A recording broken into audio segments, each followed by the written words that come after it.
सुप्रभात बच्चों। आज हम आपकी पाठ्य पुस्तक सुबोध का पाठ 9 अनोखा साइबर कैफे पढ़ने जा रहे हैं।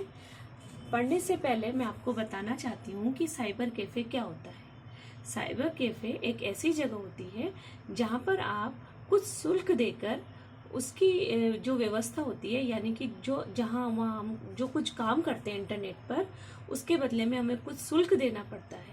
तो उस स्थान को ही हम साइबर कैफे कहते हैं। ये एक तरह का दुकान होती है। जैसे कि देखो, आपको यहाँ नजर आ रहा है ना कि एक बंदर बैठा हुआ है और बहुत सारे कंप्यूटर पर अनेक बंदर यहाँ नेट पर अपना काम कर रहे हैं। तो ऐसे स्थान को ही हम साइबर कैफे कहते हैं। आप भी कभी गए होंगे, स्कूल की कोई एक्टिविटी को डाउनलोड करना होता है ना। तो इसी तरह की स्थान को हम साइबर कैफे कहते हैं। चलो अब हम शुरू करते हैं।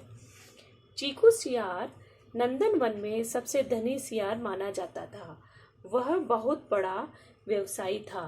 व्यवसायी यानी व्यापार करने वाला। पिछले 10 वर्षों से उसे कोई चुनौती नहीं दे पा रहा था, इसीलिए वो कुछ घमंडी हो गया था। घमंडी यानी उसे अपने आप पर बहुत गर्व था कि मैं बहुत बड़ा व्यापारी हूँ। इधर पिछले महीने मनु बंदर ने एक साइबर कैफे खोला था। वो खूब चल निकला। मग्गो लोमड़ी, चिंकी गिलहरी, टिंकू खरगोश, लल्लू भालू उसके कैफे में बैठकर घंटों समय बिताते थे। मनु का व्यवसाय निरंतर बढ़ता चला जा रहा था। इससे चीकू सियार को जलन होने लगी थी। व्यवसाय जगत में किसी और का आगे बढ़ना उसे कतई बर्दाश्त नहीं था। मतलब उसे जलन हो रही थी कि अरे, ये तो मुझसे बड़ा व्यवसायी बन जाएगा। तो इसलिए उसने उसको ठप करने के लिए वो योजना सोच रहा था। तो चीकू सियार मनु के साइबर कैफे को ठप करने के लिए तरीका सोचने लगा। बेटा, साथ साथ आप अपनी फिंगर चला रहे हो ना, साथ साथ पढ़ते जाना, ठीक है। जंगल के शेर से चीकू के बहुत अच्छे संबंध थे, यानी कि वो दोनों बहुत अच्छे दोस्त थे। वह उससे अपने कई काम करवा चुका था।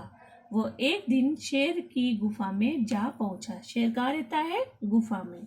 तो उसी गुफा में वो चीकू जो था वो उससे मिलने जा पहुंचा। शेर गुफा में घुसते ही बोला, सर, आप यहाँ गुफा में बैठे बैठे बोर होते रहते हैं। अब तो यहीं बैठे बैठे आप अपने दूर के रिश्तेदारों से बतिया सकते हैं। तो बेटा, कैसे बतिया सकते हैं? इंटरनेट का प्रयोग करके, है ना, कंप्यूटर या मोबाइल पर। तो दूसरे जंगल के शेर से बात कर सकते हैं, उससे शिकार के नए नए तरीके पूछ सकते हैं। ये बात किसने कही? ये बात सियार ने शेर से कही। शेर ने आश्चर्य से पूछा, वो कैसे? क्योंकि उसे पता नहीं था कि ऐसा कुछ भी होता है। तो चीकू सियार चालाकी से बोला, सर, मनु बंदर के साइबर कैफे के द्वारा शेर इस नई चीज के बारे में सुनकर हैरान था। चीकू ने शेर की उत्सुकता को बढ़ाते हुए कहा, सर, आप एक बार चलकर तो देखिए, आपको बड़ा मजा आएगा। ठीक है, अगर तुम जिद करते हो तो मैं वहां जाकर जरूर देखूंगा, शेर ने कहा। चीकू अपनी योजना को सफल होते हुए देखकर बड़ा खुश था। एक दिन शेर घूमते घूमते मनु के साइबर कैफे पर पहुंच ही गया। जंगल के राजा शेर को अपने कैफे में आया देख मनु बहुत खुश था। वो बहुत खुश क्यों हुआ कि अरे वाह, बड़े बड़े लोग भी मेरे आने लगे, है ना। उसने आगे बढ़कर शेर का स्वागत किया। उसे अपने कैफे में कंप्यूटर के आगे बिठाया।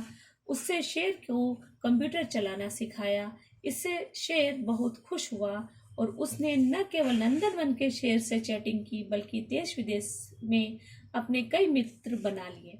तो आप भी बेटा इस तरह से अपने दूर जो आपके सगे संबंधी हैं, आपके भाई बहन हैं, उनसे आप बातें कर सकते हो, है ना। तो डिस्कवरी चैनल और कार्टून नेटवर्क की वेबसाइट देखकर उससे बहुत मजा आया। किसको मजा आया? शेर को मजा आया। आपको भी मजा आता है ना ये सब नेटवर्क आप कंप्यूटर पर देखकर, है ना। तो शेर ने लगभग 3 घंटे उस कैफे में बिताए। जंगल का राजा होने के कारण मनु को उससे पैसे मांगने की हिम्मत नहीं हुई। उसने शेर को ऐसे ही जाने दिया। शेर को तो इंटरनेट का चस्का ही लग चुका था। चस्का मतलब उसको अब इंटरनेट का उपयोग करने में मजा आने लगा था। क्यों? क्योंकि वो अपने फ्रेंड से बातें करता था, इसलिए उसे बहुत मजा आता था। वह रोज वहां आने लगा और घंटों समय बिताने लगा। इंटरनेट के इस मुफ्त प्रयोग से मनु को बहुत घाटा हो रहा था। क्यों हो रहा था? क्योंकि उसके स्थान पर कोई और नहीं आ रहे थे, है ना, और सब व्यक्ति सब जानवर उससे डर रहे थे, इसलिए उसको घाटा हो रहा था। जब तक शेर कैफे में रहता तब तक अन्य छोटे जानवर डर के मारे कैफे में आते ही न थे। इस तरह मनु पर दोहरी मार पड़ रही थी। दोहरी मार का मतलब समझ आ गया ना? एक तो वो फ्री में नेट का यूज करता था, दूसरा और कोई भी उसके कैफे में नहीं आता था। उधर चीकू सियार इससे मन ही मन खुश हो रहा था। मनु अपनी समस्या को लेकर रानी हथनी के पास पहुंचा। रानी हथनी अपनी बुद्धिमत्ता के लिए दूर दूर तक प्रसिद्ध थी। रानी ने उसे ढांढस बंधाया और सलाह दी। रानी की सलाह के अनुसार मनु ने अपने साइबर कैफे के सामने एक बोर्ड लगा दिया। इंटरनेट प्रयोग करने के लिए कम से कम 2 लोग साथ में आए। ये किसने लगाया? बंदर ने, है ना, मनु बंदर ने अपनी दुकान के आगे।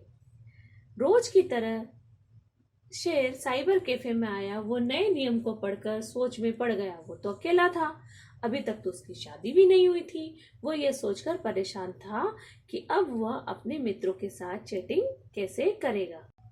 वह लौट ही रहा था कि रास्ते में चीकू सियार मिल गया। उसने सियार को अपने साथ चलने को कहा।